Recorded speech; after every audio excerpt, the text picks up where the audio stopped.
Tila nabisto na nga si Erwin Tulfo matapos nga itong ikanta ng isa sa mga sangkot sa kurakot sa flood control project. Ayon sa netizens, wala na daw talagang mapagkakatiwalaan ngayon sa mga nakaupong politiko dahil halos lahat nga daw ay sangkot na sa korupsyon. Narito panoorin ang video kung paano nagkabistuhan.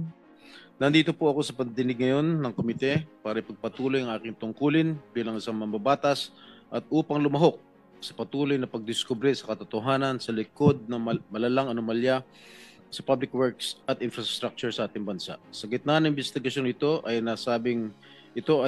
ang nasabing anomalya tungkol sa flood control projects at di umano'y partisipasyon o sa buwatan ng DPWH at iba pang mga opisyal na gobyerno, private contractors at miyembro ng Kongreso na isang malawakang pagnanakaw sa kaban ng bayan. Malinaw po na dahil sa ating pagsiwalat sa mga anomalyang ito, sa kasamang palad tayo ay naging target ng hindi makatarungang atake, kahihiyan at mga bagay na purong kasinungalingan lamang. At ito ay dahil lamang sa mga paratang na isang witness, si former Assistant District Engineer Bryce Erickson Hernandez, na siya rin kilala bilang Marvin Santos de Guzman sa mga kasino kung saan siya nagsugal at naglustay ng pera ng bayan na nagkakahalaga ng daang milyong piso. Ginawa niya lahat na ito habang pinupuno niya ang kanyang sariling bulsa at pinupundahan ang kanyang marayang pamumuhay. Alam kong kahit paano ay makaka-relate po kayo sa sitwasyon nito, Ginoong Tagapangulo, dahil kayo rin po mismo ay nakaranas na maging target way back in 2001 when a certain Ador Mawanay, who was masquerading as a whistleblower, ay tila nilin lang ang publiko sa kanyang maligaw at maling pahayag. Sa isang kakaibang pagbago ng kapalaran, this representation na masigasig na naghahanap at naglalantad ng katotohanan tungkol sa mga anomalyang ito ay naging puntirya ng mga kasinungalingan. Ako po ay inaakusuhan ng isang taong nahaharap mismo sa mabibigat na aligasyon. Someone whose testimony is riddled with inconsistencies and denials which cast serious doubts about his credibility. Nandito ako ngayon para harapin ang nag-akusa sa akin at hamunin siya na ulitin at patunayan sa harap nitong Blue Ribbon Committee at sa harapan ko lahat ng kasinungalingan ng binitawan niya under oath sa House Tricom Committee hearing. Sa huling pagdinig ng Blue Ribbon na nangyari isang araw bago ang pagdinig ng Tricom, I moved to cite him in contempt. This committee, finding him indeed to be lying under oath, ordered his detention. Nandito rin ako ngayon para ipakita sa lahat ng naniniwala sa kasinungalingan ni Bryce Hernandez na talagang walang katotohanan o basihan ang kanyang di umano'y takot na may balik sa Senado. I have been a member of this institution and I have participated in many controversial investigations for so many years. Gayunpaman, wala makapagsabi na ang Senado o sino man sa mga miyembro nito, past or present, ay pinahintulutan ng sino mang witness under its watch maging threatened, intimidated, influenced o di kaya exposed sa kahit anong pisikal na panganib. I will leave for now to the chairman and other members of this committee the task of probing deeper into the credibility of Bryce Hernandez, if he still has any. His accusations against this representation and Senator Joel Villanueva and other falsehoods he dared to spread under oath into the records of the House of Representatives, yet suspiciously withheld from this committee. I do this to give Bryce Hernandez all the leeway to hang himself with his chain of lies and so as not to burden this committee with my being among his or his handlers' targets. Hindi man natin mapapaamin ang mga taong sadyang sinungaling na kahit harap-harapan mo silang kumprontahin ay magsisinungaling pa rin.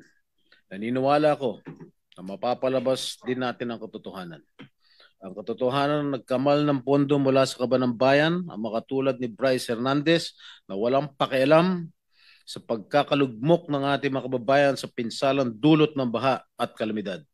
Hindi ako matitinag ng mga kasinungalingan na naglalayong ilihis ang atensyon ng publiko mula sa katiwalaan bumabalot sa mga flood control projects. Buo ang aking loob na sa bandang huli, ang katotohanan ang mananaig at ang akusasyon laban sa akin ay malalantad bilang walang saysay na paninira. We're all seeking the truth, to exact accountability, and to safeguard the trust given to us by the Filipino people who elected us. They deserve and demand no less. Okay. I will proceed now with my questions, Mr. Chair. Tatanungin ko muna si Miss Mina Elampar Jose. Unang-una, kanina lamang ako nabigyan po ng kopya ng inyong sinumpaang salaysay. Meron lamang akong ilang katanungan upang malaman ng taong bayan ang katotohanan sa likod ng kasinungalingan ni Bryce Hernandez laban sa akin. Okay? For the record, ano po ang kumpletong pangalan ninyo? Your Honor, if I may, can I have please a short statement? I hope you will not deduct it from my time. Oh, hindi. Kasi yung responses hindi kasama. Go ahead, please. Yes, Your Honor. Yes, I am Mina Jose, and I am appearing before this committee in my capacity, in my personal capacity, and as a representative of WJ Construction. I came before this committee with humility and respect to share the truth. First of all, I thank the committee through the leadership of our chairperson, Honorable Senator Panfilo Lacson, for giving me this opportunity to explain my side.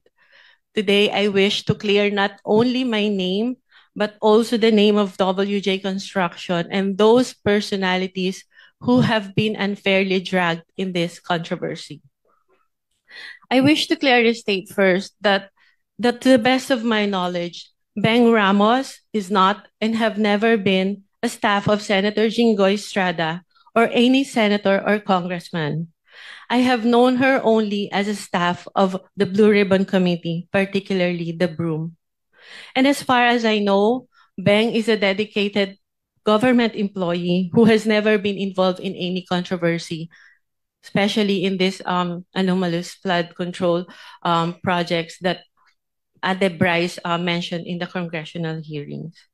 And as for myself, I speak from the depth of my heart that I have never engaged in any illegal activity. I have never given nor received any money from any public official or government employee, including this Mr. Bryce Hernandez. Thus, I strongly deny his accusations, the baseless and malicious accusations he threw against me and WJ Construction during the congressional hearing. WJ Construction, which my partner and I have devoted decades of honest work to build, has always stood on the strength of its good reputation. We have completed numerous private and government projects, no ghost projects, no substandards. Our clients can attest to the quality of the work and the integrity with which we conduct ourselves. Everything I know and all that I can share in this hearing, to the best of my knowledge, have been fully narrated in the affidavit that I have submitted to the committee.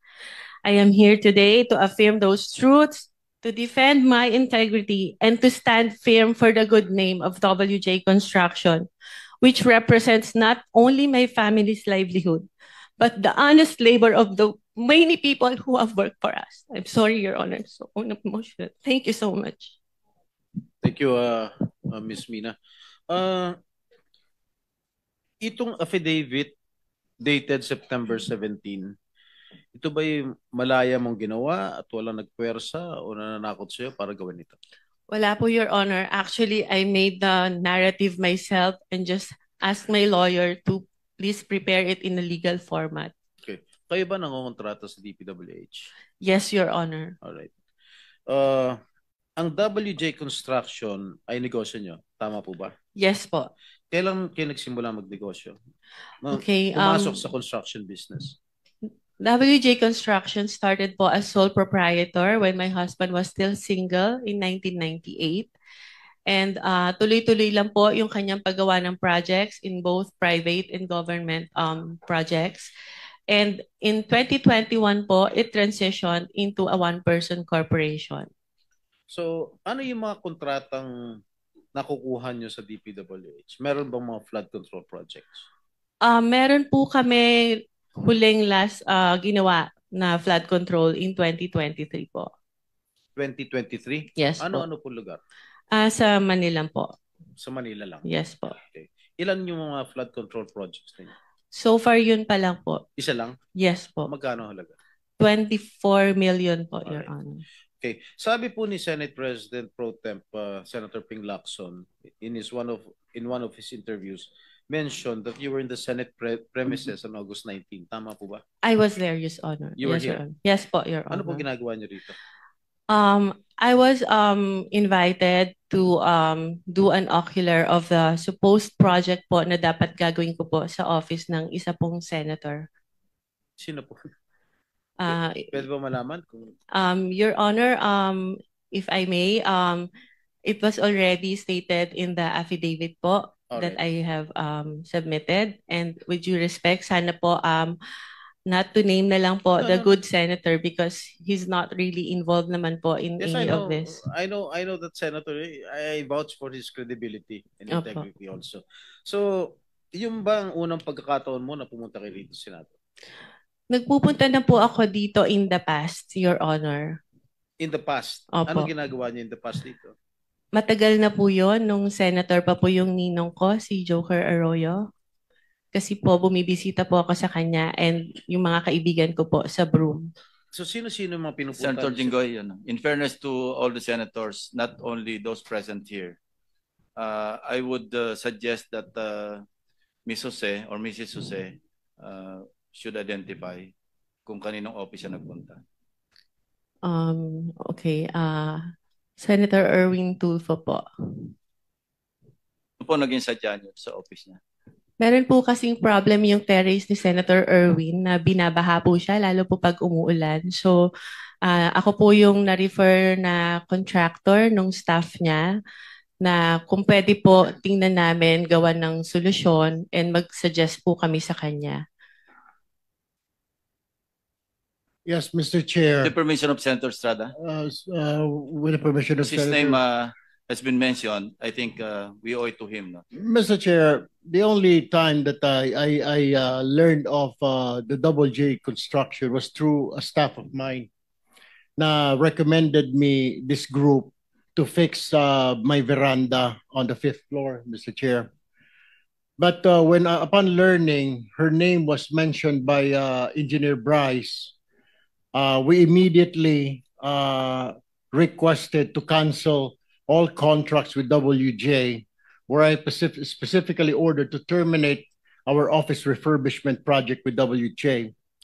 And also, that was on September 9, Mr. Chair. And then on September 11, I issued another memo asking for an incident report to all concerned employees, specifically the friend of the Double J Construction, Mina Jose. And on September 18th, I passed an internal policy for gate pass and visitors pass requests na wala po muna kami natanggapin ng mga bisita because of that. Mr. Chair, this representation is willing to submit all the documents. The memo stated dated September 9, memo September 11, memo on September 18, and of course the drawing submitted by Ms. Mina Jose for the refurbishment of my veranda on the 5th floor. Also, some contracts we're willing to submit for in this committee, Mr. Chair. Thank you. Mrs. Jose, meron pong sinabit sa aming opisina yung Director General, CCTV footage. So gusto ko lang malaman din para sa kaalaman ng lahat. Bukod sa opisina ni Senator Erwin Tulfo, saan po pa kayo nagpunta?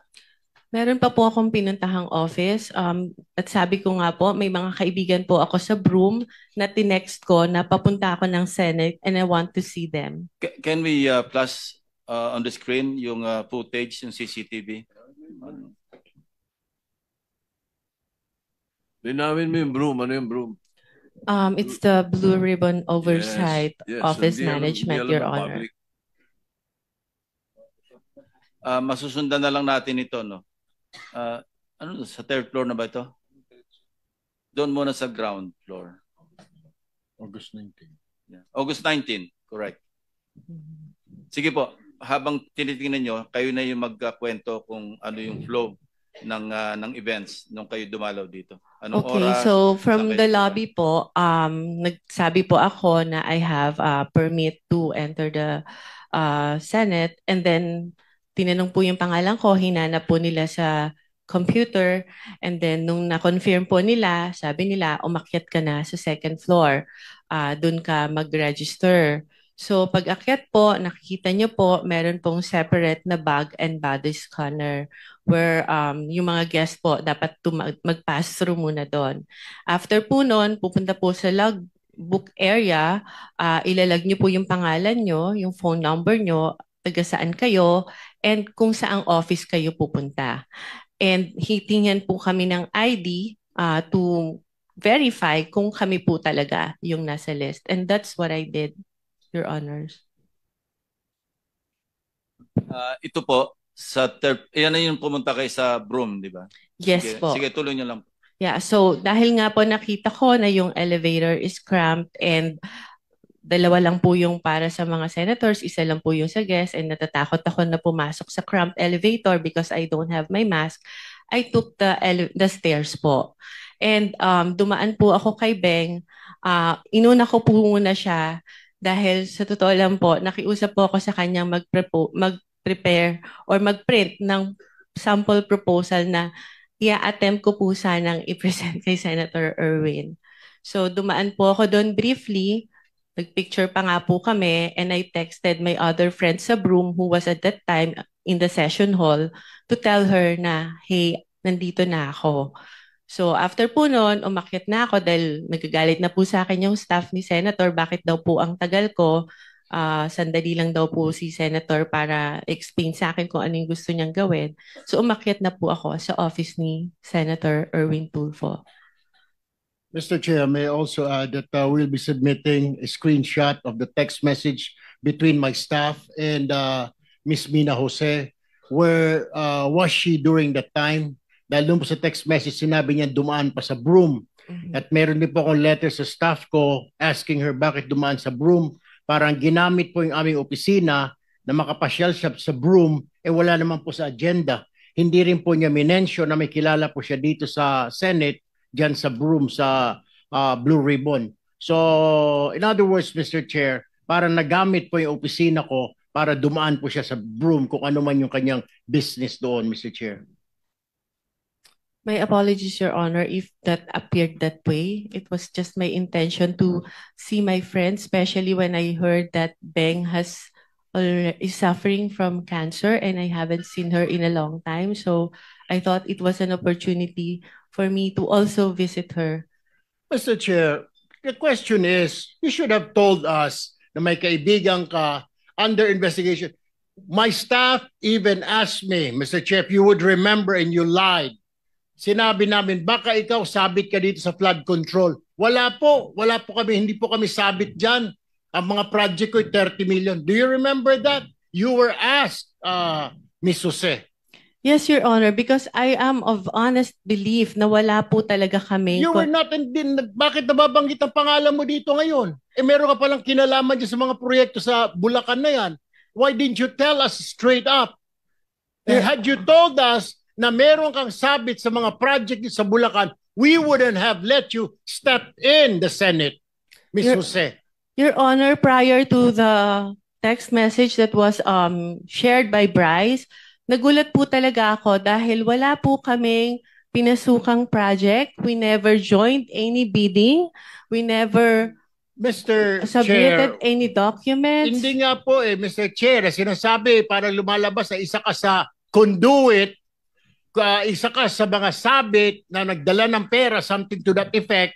Hindi ko naman sinasabi na kasama ka sa proyekto, pero sabit ka sa problema sa flood control. You should have told us. You should have informed my staff na pumunta ka rito na dadaan po muna ako. How hard is that to say? Pakisabi kay Senator, dadaanan ko muna yung kaibigan ko sa Broome na may sakit na cancer. Why didn't you do that, Ms. Jose, Mr. Chair? Your Honor, I don't think Senator Erwin is privy to the conversation with the staff. Yes, to whom I have mentioned before. Senator Erwin, please no. I think si Bryce was the one who made that assertion. Yes, Your Honor. Implying that WJ/Beng Ramos ay magdadala ng obligation. Can you clarify that? Ano yung obligation na sinasabi mo? Yun po yung yung sa proponent po nung project na ibinigay po ni Boss Henry sa kanya. At yung regarding naman po dun sa pagdadala ng obligasyon, meron po akong follow-up na magpapatunay na What exactly did you mean when you said nung ano ka sa house, yung obligasyon? Ano yung obligation na yon? Pera? pera Para po. kanino? Lagay? Ano yung context ng obligation? Pera po siya para sa proponent. Ano yung sabihin? Lagay para sa proponent? Yung advance po. Opo. Advance yung, para yung sa parang proponent? bayad po para dahil nakuha niya yung project na yun. Mrs. Jose? Your Honor, I don't know what he was talking about because the context of that message is about giving him documents for a supposed po dahil hindi natuloy na joint venture. If I may, Your Honor, in my affidavit. Wait for a while. Ano? And pag sinabi mong proponent, you were directly linking Senator Jinggoy, hindi ba? As the proponent. Ay, hindi Kasi po. minisyon mo Beng Ramos na sinabi mo, stop siya ni Senator Jinggoy. Yes. So that was the implication. Pag sinabi mong magpapadala o ipapadala yung obligation sa WJ, Beng Ramos, and then nung tinanong ka, sino si Beng Ramos, stop ni Senator Jinggoy, hindi ba? Yes po. So yun ang ini-imply mo na yung obligation na sinasabi mong para sa proponent para kay Senator Jinggoy. Hindi po, Your Honor. Ano yun? Sino yung proponent ngayon? Ibang project po yung hindi po galing kay pinagdugtong mo Senator kasi Jinggoy. Anyway, sige, please continue, Mrs. Jose. If you remember po dun sa shinare niya na text message, nagpakilala lang po ako na Mina, WJ Construction, Beng Ramos, for him to know na nakuha ko po yung number niya kay Beng Ramos. And nag-usap po kami, nagpakilala ako as contractor, nagtanong po ako sa kanya kung ano po ba yung, to have an overview kung ano po yung mga projects na meron po sa kanilang district nung sinabi niya po na siya ay taga Bulacan. So nung sinabi niya po... Ito yung thread ninyong dalawa. Sige, tuloy mo lang. Yes po. Nung sinabi niya po na mostly flood control, tinanong ko po kung ano po yung category na required nila. Ang sabi niya po, at least small A. Sabi ko po sa kanya, hindi po pala kami pwede because our flood control category is only small B. So baka hindi na po kami tumuloy.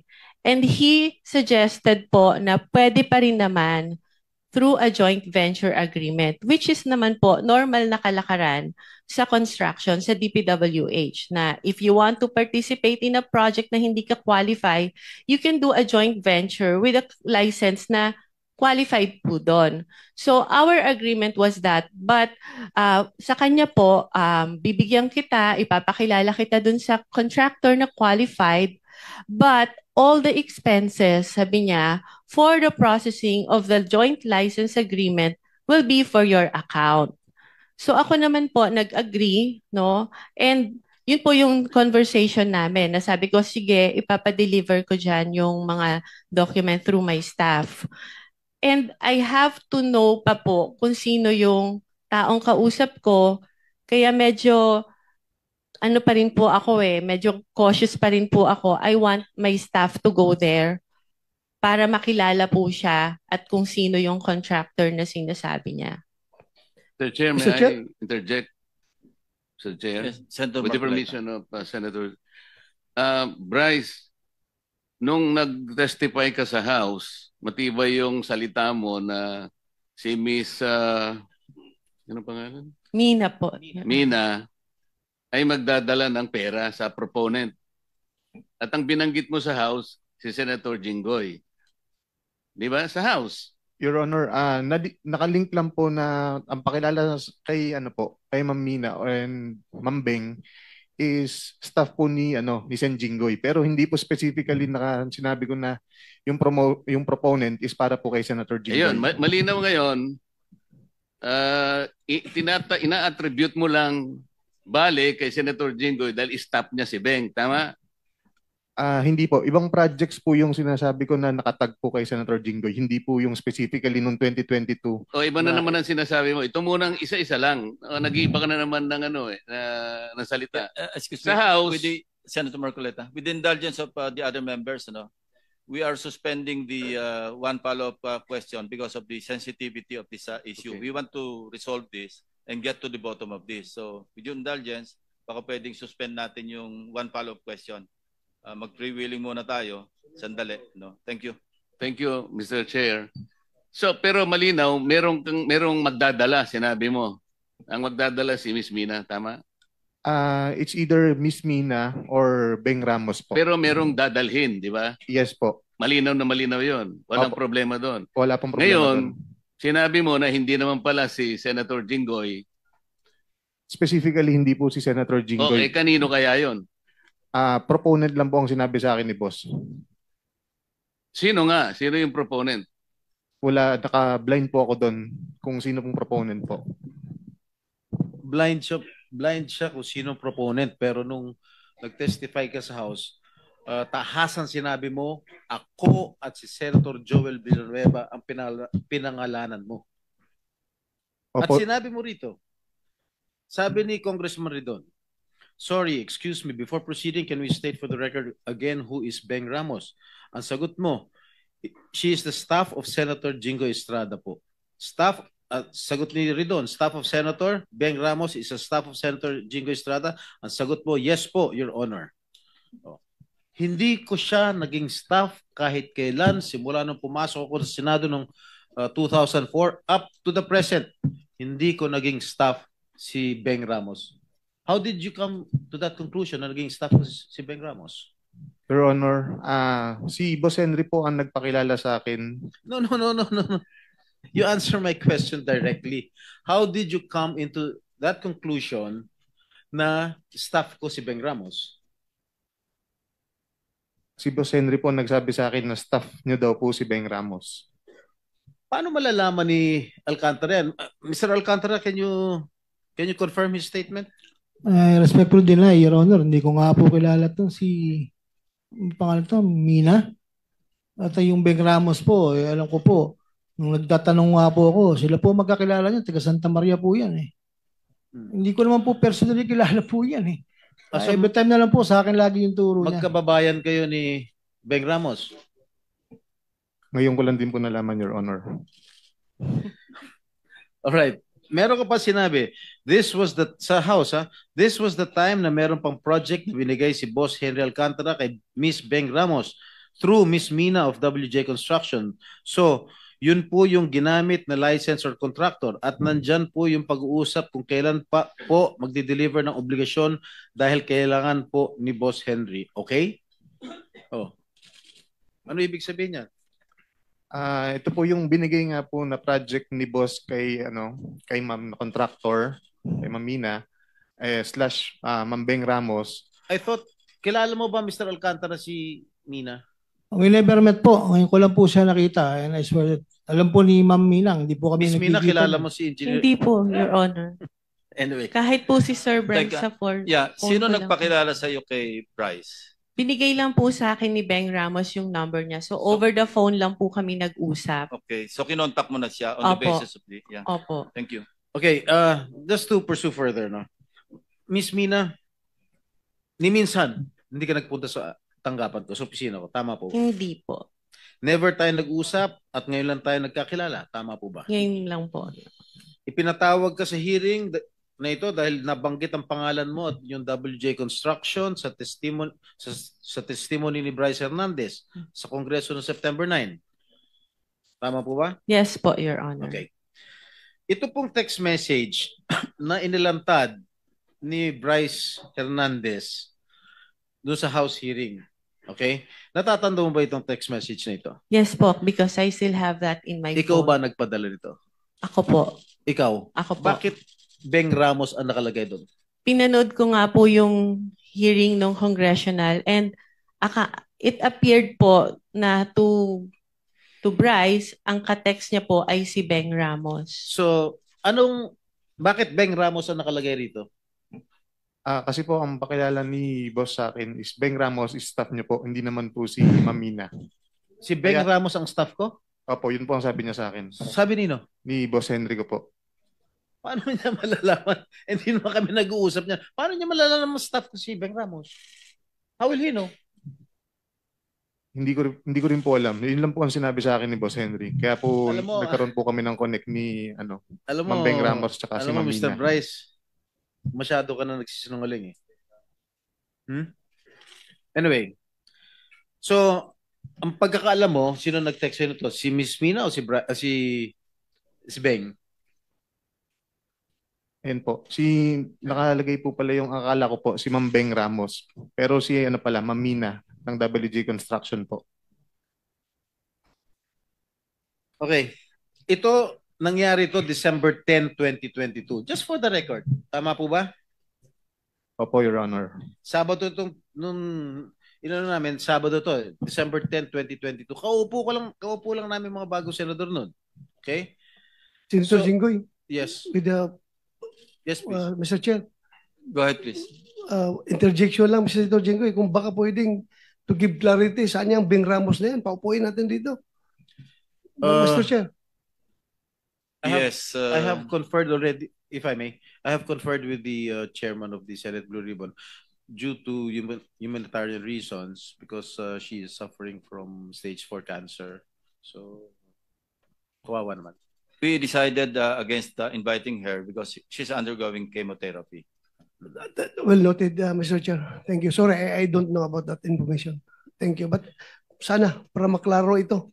But thank you, Mr. Chair. Okay. Yeah. Okay, sa message mo nung December 11, which Excuse fell me, on a Senator Sunday. Jinggoy. Yes. Nagpaalam po sa chairman, si DPWH Secretary Vince Dizon at saka si AMLC Executive Director Matthew David kasi may mga importante silang lakad. Kaya sinabi ko kanina, before 12, papakawalan na natin sila. So, kung may tatanong po kayo, meron pa tayong 12 minutes. Tanungin nyo sila para pag alis nila, wala na tayong kailangan ipursong tanong para sa kanila. With the indulgence po of Senator Jinggoy, Mr. Chair, I have few questions para po kala Secretary Vince Dizon at saka sa AMLAC po. With the permission of the body, mag-interject, especially Senator Jinggoy, kasi paalis na yung dalawa. Okay, all right. Thank you. Mr. Chair, Secretary Dizon, ito po bang EGB Builders ay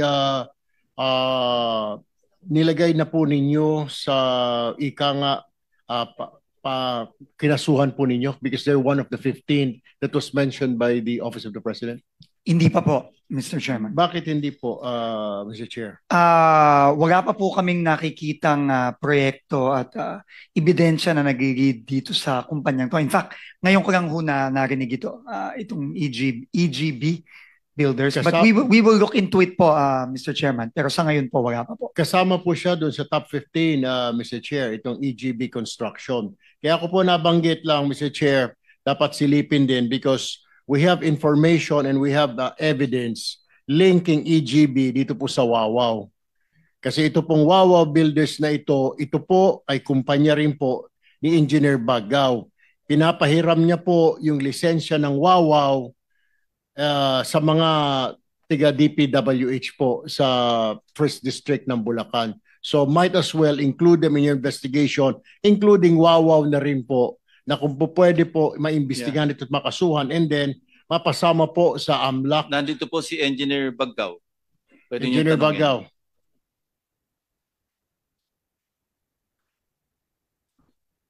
Your Honor, if I may, allowed to manifest. Go ahead. It is painful to hear and even more painful to know that many quickly believe accusations that have no clear foundations. For the record, hindi po ako ang may-ari ng Wawaw Builders at wala po ako kahit anong koneksyon kay Mr. Mark Arevalo at sa kanyang business. Mahigit po 3 dekada or 35 years na po ang EGB Construction Corporation sa industriya ng construction. I have built this company through my own effort and endured many hardships just to keep my company standing. Hindi po naging madali ang daan. Mr. Chair, hindi ko kayo binigyan ng pagkakataon para magtalumpati. Ang tanong ko lamang kung kayo ba ay may-ari ng Wawaw kasi meron po kaming ebidensya. And make sure yung sinasabi mo na yung kumpanya mo malinis at walang sabit, siguraduhin mo sa susunod na pagdinig dahil pag napatunayan po namin na sa iyo po yung wawaw na yan, baka ikaw po ay maisama din po sa makokontempo na komite na ito. Do you own Wawaw Builders? With all due respect to the Honorable Committee, I firmly deny this allegation. Wala po akong ownership or kahit anong affiliation sa Wawaw. All right, my next question, last question for you. Ikaw po ba ay miyembro ng PICAB, yung nagbibigay po ng lisensya sa mga contractor? Are you a member of PICAB or board member of PICAB?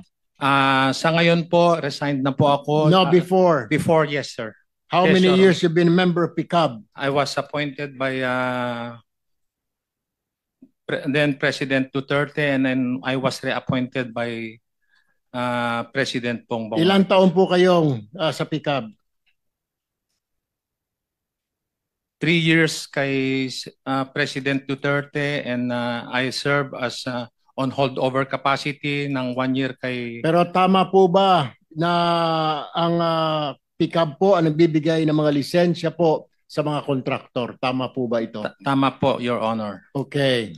Teka, Senator Erwin, ang inalaw ko lang, tanong doon sa dalawang aalis. Opo. So baka pwede I'm sorry, round Mr. mo na lang Chair. siya Kaya nga po, bubugin. yeah, what I'm saying is kanina nga po, baka pwede pong request po natin sa DPWH na tignan po ito, isama na rin po kasi nasa top 15 po itong Bagaw Builders at meron din po silang poor unsatisfactory report mula po sa GPBB, mula po sa SIAP. So kailangan din siguro mapasama sa kasuhan ito, kasama po yung Wawaw, and then doon po sa Anti-Money Laundering Council, baka pwede na rin po i-freeze sa mga assets nito, Mr. Chair.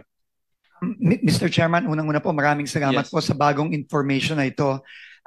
Kung mamarapati niyo po, hihingiin ko po yung mga information sa opisina ni Senator Erwin Tulfo at makakaasa po kayo na once we receive this, uumpisahan na rin po namin ang investigasyon dito. Maraming salamat po. Interjection, Mr. Chair, with the for AMLAC. Meron pang question sa AMLAC, si Senator Erwin.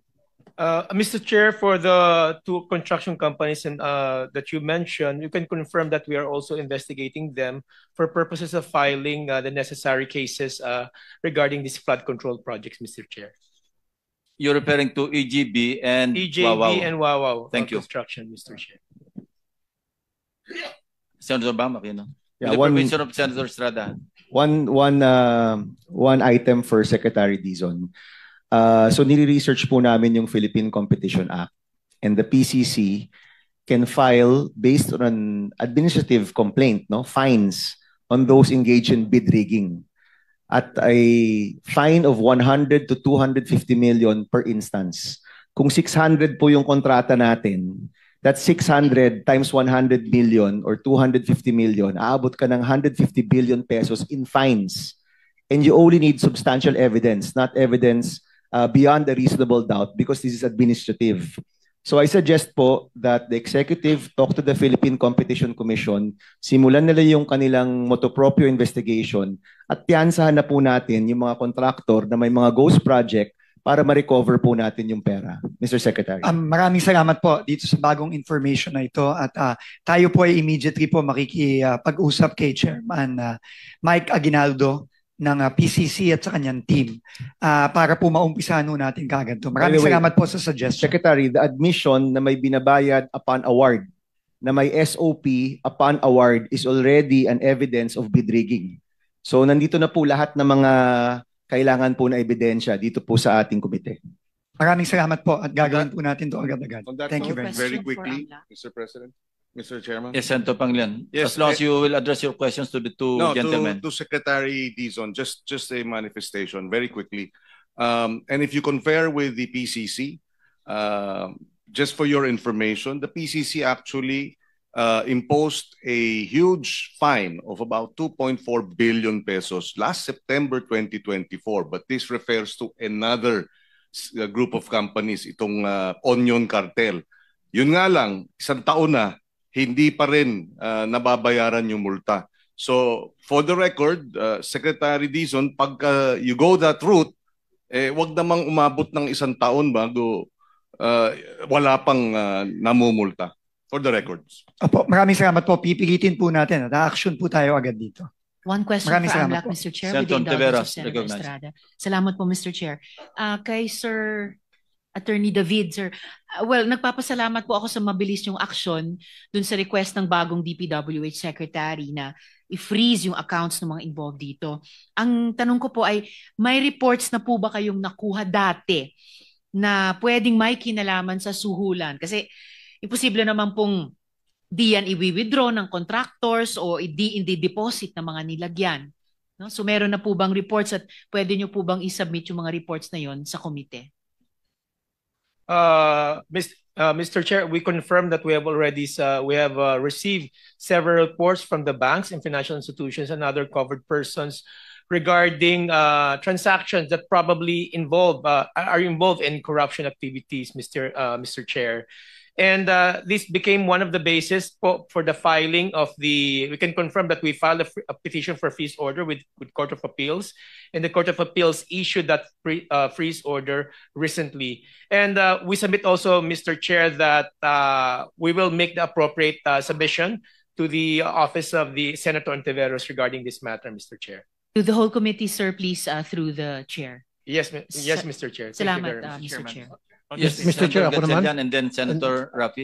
Never pa ako nakapag-interject. After I've been quiet all along. After Senator By the way, Gatchalian, Mr. Chair, 1 o'clock meron pa rin akong committee hearing sa public With service. indulgence. Yes, Mr. Okay, sige, Senator Rafi. Thank you, Mr. Chair. Thank you, Senator Wayne.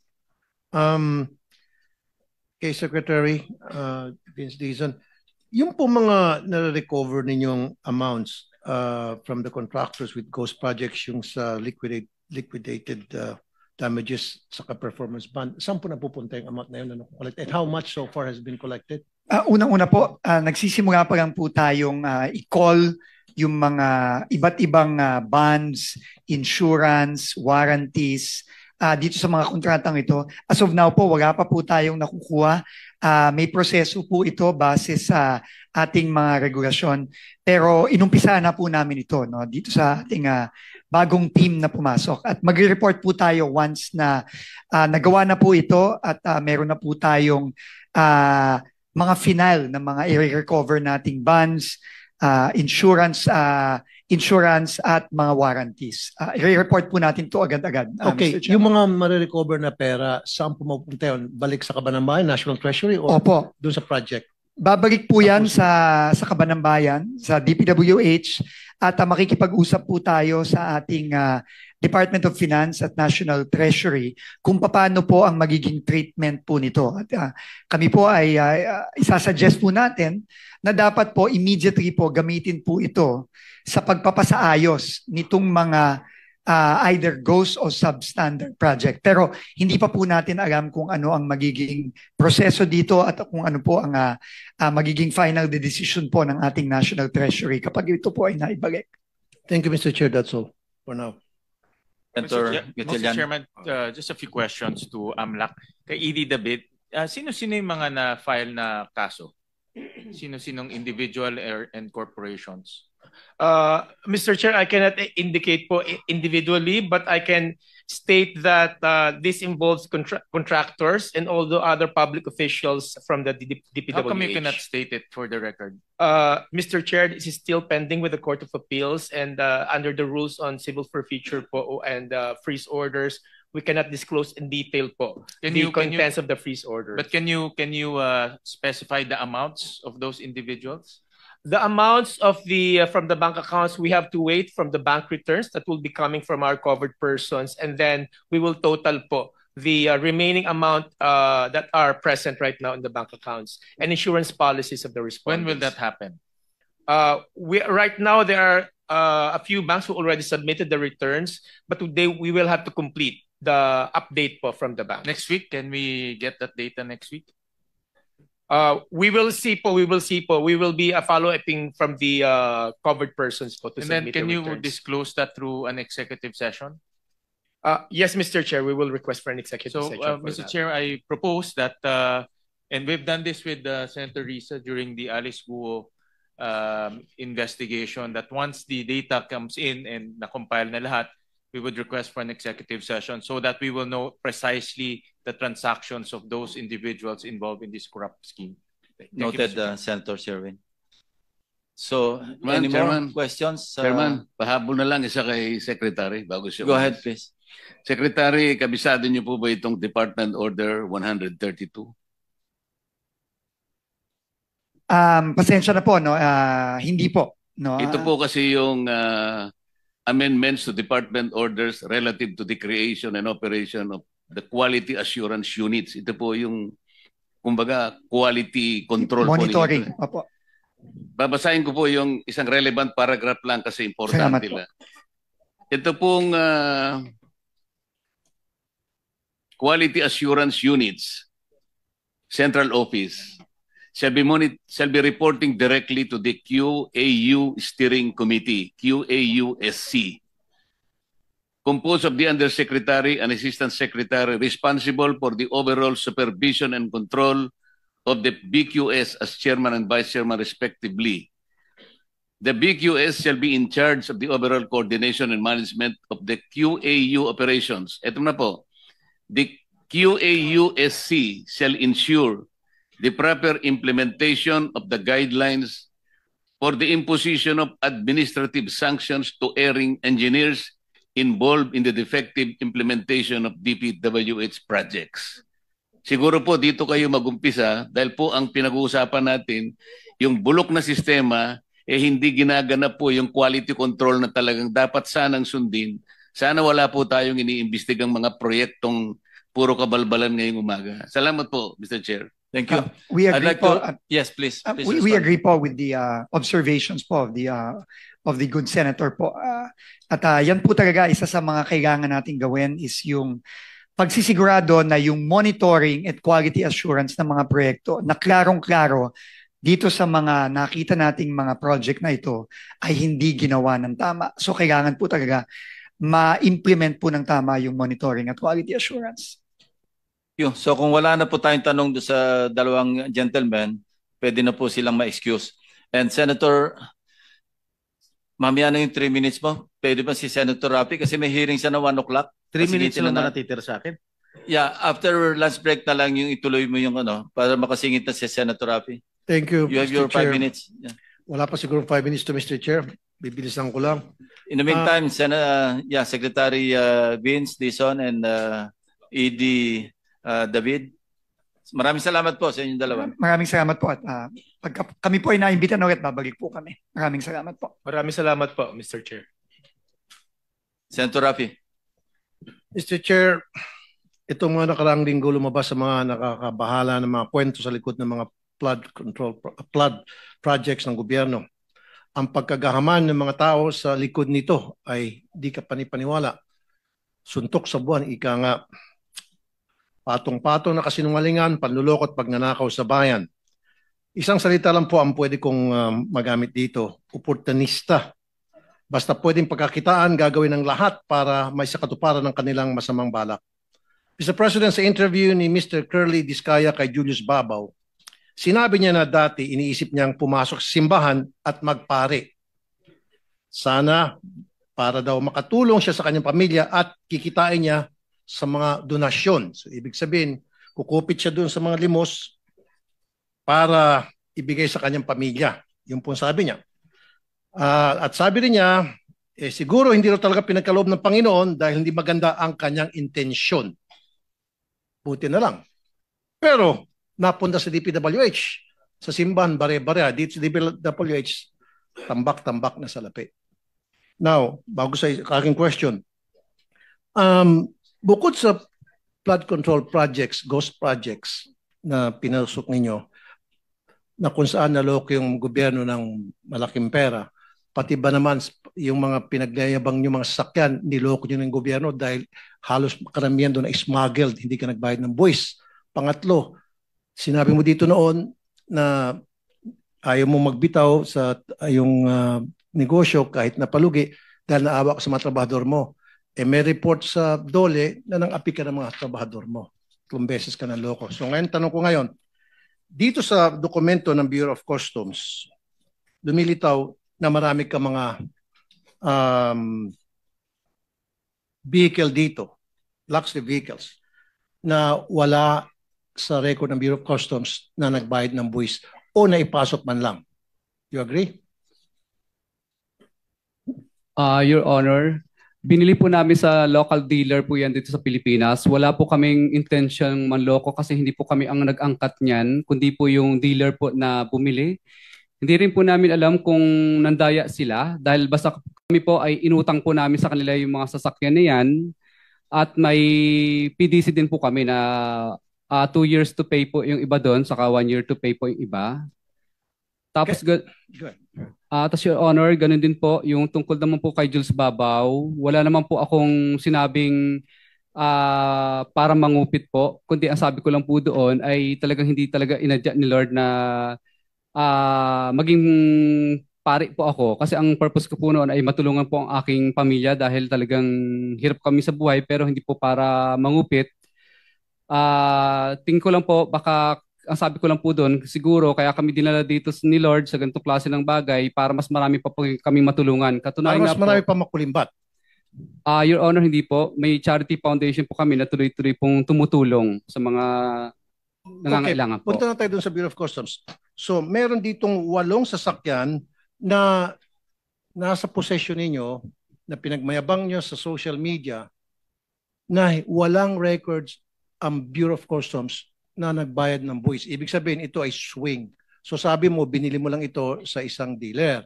Kasi ang gagawin ko, patatawag ko yung dealer, papatawag ko yung consignee, at dahil pagpipilian, it's either yung consignee magpapakulong o ikaw ipapakulong niya. Kasi imposible, these are very expensive cars we're talking about. Millions and millions of pesos. Imposible hindi mo tatanungin yan. Yan ba mali sa papel niyan, pare? Yan ba nagbayad ng tax sa Bureau of Customs? Especially the fact na recently, ako ang nag-expose nun tungkol doon sa 2 kotse na Bugatti, yung mga hot cars na Bugatti na nakumpiska ng Bureau of Customs dahil hindi nagbayad ng buwis. And I know for a fact na ilan sa mga vehicles dito ay pumasok sa Batangas. Alam mo yung modus ng mga dealer mo? Papalabasin sa container, kunyari Toyota Tundra, pero ang sa loob ng container, yun yung Rolls Royce na may payong. Your Honor, wala po kaming idea. In good faith po namin binili po yung sasakyan at katunayan, inutang pa po nga namin sa kanila po. Wala po kaming idea, basta binigyan lang po nila kami ng dokumento na kompleto po, yung may certificate of payment din po. Basta naparegister at sila na rin po ang tumulong sa amin para iparegister po sa LTO yung mga sasakyan po. Wala po kaming alam kung paano po mag-import. So nung binigyan ka ng dokumento para sa Rolls Royce halimbawa upang i-register sa LTO, so meron kang hawak-hawak na dokumento galing sa Bureau of Customs. Dapat to prove na pumasok yan ng legal at yan ay nagbayad ng taxes and duties sa Bureau of Customs. Because it will not be registered, hindi i-register ng Bureau of Customs yan dahil high na sasakyan to kung wala kang hawak ng mga dokumentong yon. Yes po, Your Honor. Kaya nga po napatransfer po nila sa LTO po. Papunta po sa pangalan po namin. Kaya nga, so nakita mo yung dokumento galing sa Bureau of Customs na nagbayad ng buwis para sa Rolls Royce. Alam ba, Rolls Royce na lang. Your Honor, yun po ang sabi po ng tao ko po sa akin kaya po na-transfer po sa pangalan namin dahil kumpleto daw po yung dokumento. Hindi yung sabi ng tao mo, dapat nakita ng dalawang mata mo dahil sabi mo ikaw nag-register, di ba? At saka patak lang sa LTO, dapat tayo mismo, tayo may-ari ng sakyan, ang dapat nagpa-register. Kung hindi, pati LTO tatamaan dito. Dahil bawal yun, iutusan mo ibang tao mag-register on your behalf para sa isang high-end sakyan. Ibig sabihin, gumamit ka ng fixer. So may tama ka na naman. Hindi po, Your Honor. Yung mga staff po namin na inutusan ko po sa logistic, sila po ang tumulong po. At alam mo, bawal yun. Magpa-register ka ng sasakyan at pipirma, meron kang dapat pirma doon sa registration, alam mo, bawal yun. Hindi ka dapat pwedeng gumamit ng ibang tao. Dapat ikaw mismo ang pupunta sa LTO, present yourself personally para pakita na talagang ikaw yon. Tama? Yes po, Your Honor. Bali, ganun nga po ang nangyari. Oh, so ibig sabihin sinungaling ka. Anyway, ganito lang Mr. Chair. Your Honor, hindi po, talagang ako po yung yung nangyari po ay talagang yung dokumento po, talagang tama po yung prosesong ginawa po namin sa LTO. Yung mga dokumentong hawak mo, fake yung mga dokumentong yon. And I'm sure and I'm very sure na alam mo na fake yung dokumento yun at nakipagsabuhatan ka at malalaman niya sa susunod na hearing, in fact, ngayon pa lamang, alam ko na nagsinungaling ka, sa susunod na hearing, patatawag yung dealer at saka yung consignee. Kawawa namang consignee. Sigurado ako, baka yung consignee, matauhan mo lang yun. Anyway, Mr. Chair, given that Mr. Diskaya has been cited in because you have contempt. 1 second. Sige, go ahead. Ito lang. Mr. Chair, given that Mr. Diskaya has been cited in contempt and Mr. Alcantara, I move that they be detained and handed over to the custody of the Senate Sergeant at Arms. I second the motion. Is there any objection? Properly seconded? Hearing none? Yeah, they will be taken under custody of the OSAA, the Senate Security. Thank you. Thank you, Mr. President. That's all. So we will extend up to 12:30. So Senator Jinggoy can reclaim his 3 minutes, last remaining 3 minutes. After that, we'll go on break and then we come back at 1 o'clock. Please proceed. Thank you, Mr. Chair. Madam Mina, sa message mo nung December 11, which was a Sunday, may sinasabi ng isang delivery. Tama po ba? Yes po. Ano ito? Para saan at para kanino? I meant by delivery po are the documents na hinihingi niya po for the processing po ng joint venture with the supposed contractor. Hindi pera ito. Kasi ang ini-insinuate ni Bryce Hernandez no sa House of nung nag-testify siya, ang insinuation sa akin because of my connections allegedly with certain Beng Ramos and yourself na staff ko raw si Beng Ramos, yung delivery na, ang pinalabas niya sa house, yung delivery niya, yung ibig sabihin ng delivery, pera. Na nag-deliver ka ng pera straight to my office. Yun ang insinuation niya eh.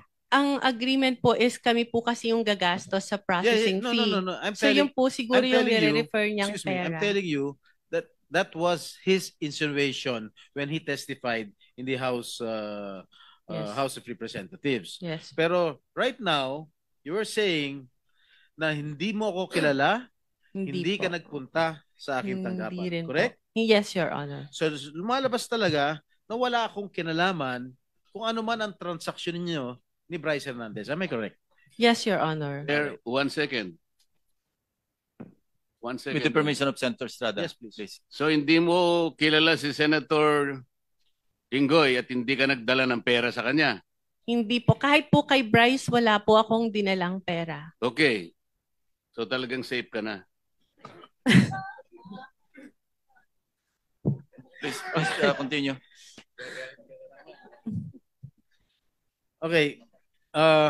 Nabigyan ka ba o na-awardan ka ba ng DPWH project ni Bryce? Wala po kaming na-award na project dahil hindi nga po kami natuloy na mag-bid, Your Honor.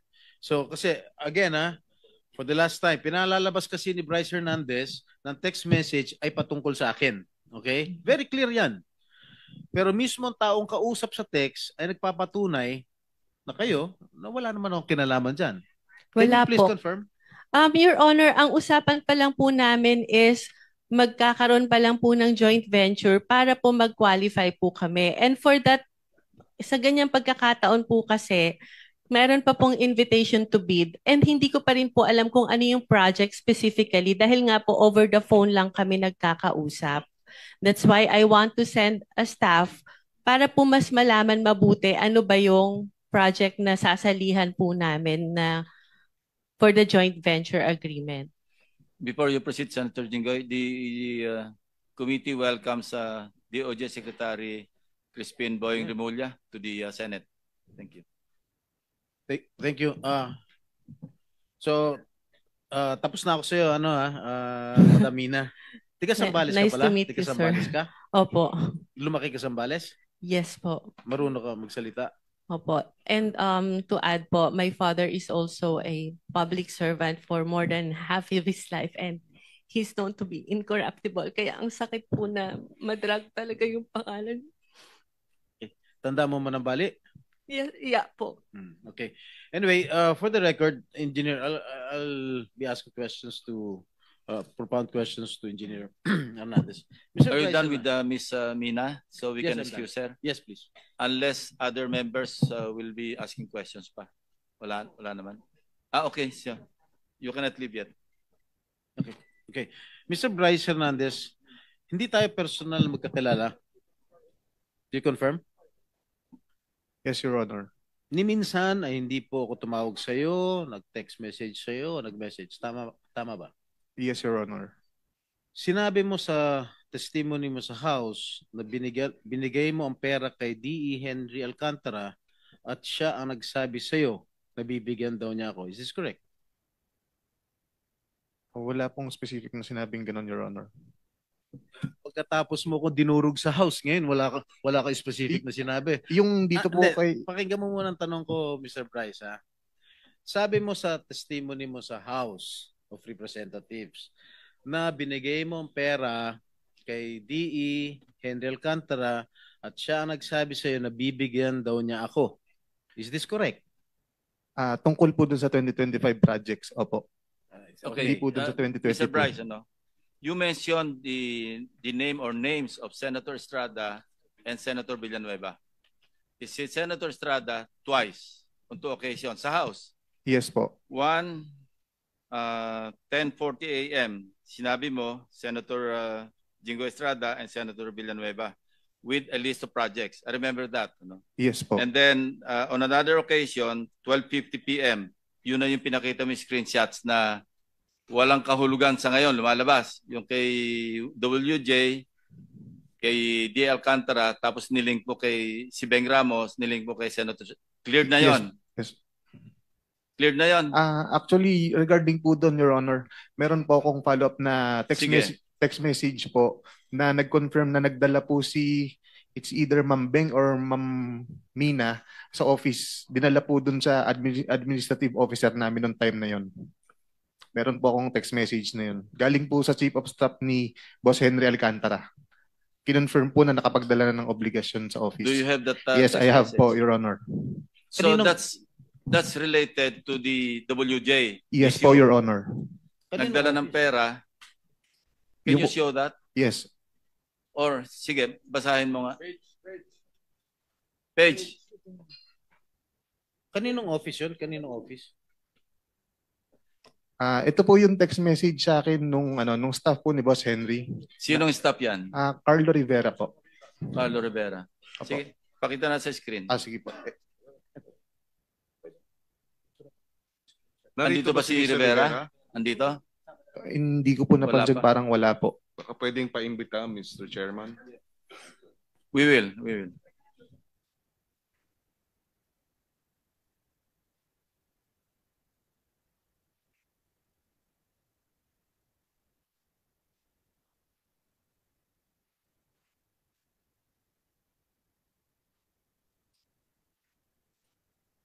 While waiting, yung isa pang pagkabanggit mo sa kanilang dalawa, yung 10:40 a.m. do sa House hearing ng September 9, di ba? September 9. Okay. Sinasabi mo, nagbaba si Senator Estrada ng 355. Yes po, Si Your Senator Honor. Villanueva nagbaba ng 600 million. Yes po, pero hindi po Okay, 2025 yun kay Senator Joel po. Hindi po. Hindi, 600 million sabi mo. Opo, pero Okay, hindi po we siya checked with the 2025. GAA. No? Yung kay Senator Villanueva, in fairness to him, hindi namin makita sa GAA yung mga enumeration mo o yung enumerated list of projects. As para Senator Jinggoy, nakita namin talaga yung 7 items kasi item for item, chinek namin, nagtugma doon sa sinabi mo. But in fairness to Senator Villanueva, unless you modify the list that you enumerated at tumama doon sa aming chinecheck, then we will also hold him into account. But as of now, we cannot. That's why I did not mention him. Yung 600 mo, mali Mali yung description mo. At wala kami makita. But I want to be truthful, As para Senator Jinggoy, nakita namin yung 355. Now, ibang usapan yon doon sa sinasabi mong 30%. The burden of proof is on you. Kasi sinabi mo, merong 30% si Senator Jinggoy. Yes po. Oh, how will you prove that? Si Boss Henry po actually, babasahin ko na po. Okay na ba yung screenshot niya? Oh, sige. Pakilabas mo muna yung screenshot.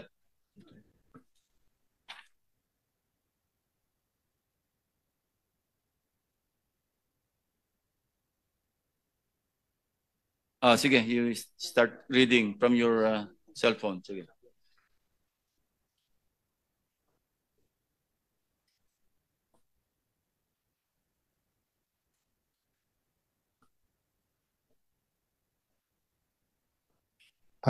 Hindi mabasa yung green, basahin mo na lang dyan. Ito po, ang highlight na lang po natin, Your Honor. December 16, 2022, 11:20 in the morning, nag-message po ang staff sa akin ni Boss Henry, si Engineer Carlo Rivera po. Ito po ang message niya. Boss, good day, M. Nakuha ko na po pala kay AO, which is Administrative Officer, yung pinadala nila Mambeng Ramos. Yun po. And then? Iba na po to eh. Ito pala. Good day, may bidding ba tayo? Nagtanong po ako sa kanya. Ang sabi niya po, wala pong bidding today, Monday po ulit bidding natin. Tapos nag-message po siya ulit ng December 16, 2022, 3:26 p.m. Nandito po si Kuya Sani. Papasabay ko na din po ba yung kay Beng Ramos?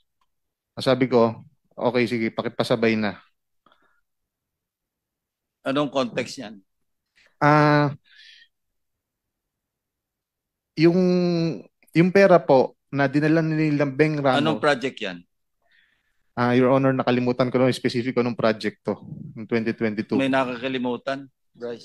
Kumpletuhin mo yung context, no? In fairness to Senator Jinggoy. And in fairness to Beng Ramos, kasi big eh. Opo. Sinabi mo nga ipapadala. Buuin mo yung istorya bago natin itackle yan. Sige po, Your Honor. Try to recall, try to remember, and then kumuha ka pa ng additional proof. Because sa akin, face value eh. Yes, po, Walang Your Honor. context.